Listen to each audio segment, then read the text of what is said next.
ಇಲ್ಲಿನ ರಾಷ್ಟ್ರೀಯ ಹೆದ್ದಾರಿ 67 ಹುಬ್ಬಳ್ಳಿ ಬಳ್ಳಾರಿ ರಸ್ತೆಯಲ್ಲಿ ವೀರಭದ್ರೇಶ್ವರ ಕಾಟನ್ ಜಿನ್ ಬಳಿ ಇಂದು ನಸುಕಿನ ಜಾವ ಮಿನಿ ಟೆಂಪೋ ಹಾಗೂ ಟ್ರ್ಯಾಕ್ಟರ್ ನಡುವೆ ಭೀಕರ ಅಪಘಾತ ಸಂಭವಿಸಿ ಓರ್ವ ಸ್ಥಳದಲ್ಲೇ ಸಾವನ್ನಪ್ಪಿದ್ದು ಹಲವರು ಗಂಭೀರವಾಗಿ ಗಾಯಗೊಂಡಿದ್ದಾರೆ. ಪಟ್ಟಣದ ಅಂಬಿಕಾನಗರದ ಗುಡ್ಡದಪ್ಪ ಹನ್ನಪ್ಪ ಕುರಿ ಸ್ಥಳದಲ್ಲಿ ಮೃತಪಟ್ಟ ದುರ್ದೈವಿ ಎನ್ನಲಾಗಿದೆ. ಪಟ್ಟಣದ 4 ಮಹಿಳೆಯರಿಗೆ ಗಂಭೀರ ಗಾಯಗಳಾಗಿದ್ದು ಅವರಿಗೆ ಪ್ರಾಥಮಿಕ ಆರೋಗ್ಯ ಕೇಂದ್ರದಲ್ಲಿ ಚಿಕಿತ್ಸೆ ನೀಡಲಾಗಿದೆ.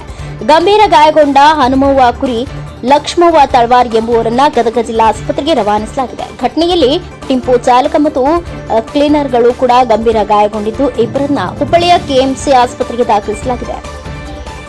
ಬೆಳಗಿನ ಜಾವ ಹೊಲಕ್ಕೆ ಕೆಲಸ ಮಾಡಲು ಟ್ರ್ಯಾಕ್ಟರ್ನಲ್ಲಿ ಹೋಗುತ್ತಿರುವಾಗ ಹುಬ್ಬಳ್ಳಿ ಕಡೆಯಿಂದ ಆಗಮಿಸಿದ ಸೇಬು ಹಣ್ಣಿನ ಗೂಡ್ಸ್ ವಾಹನ ಟ್ರ್ಯಾಕ್ಟರ್ಗೆ ಗುದ್ದಿ ಅಪಘಾತ ಸಂಭವಿಸಿದೆ ಎನ್ನಲಾಗಿದೆ. ಅಪಘಾತದ ರಭಸಕ್ಕೆ ಟ್ರ್ಯಾಕ್ಟರ್ 2 ತುಂಡುಗಳಾಗಿ ಮಿನಿ ಟೆಂಪೋ ಪಲ್ಟಿಯಾಗಿದೆ. ಮೃತಪಟ್ಟ ಚಾಲಕನ ಮನೆಯ ಕುಟುಂಬದವರು ಆಕ್ರಂದನ ಮುಗಿಲು ಮುಟ್ಟಿತ್ತು.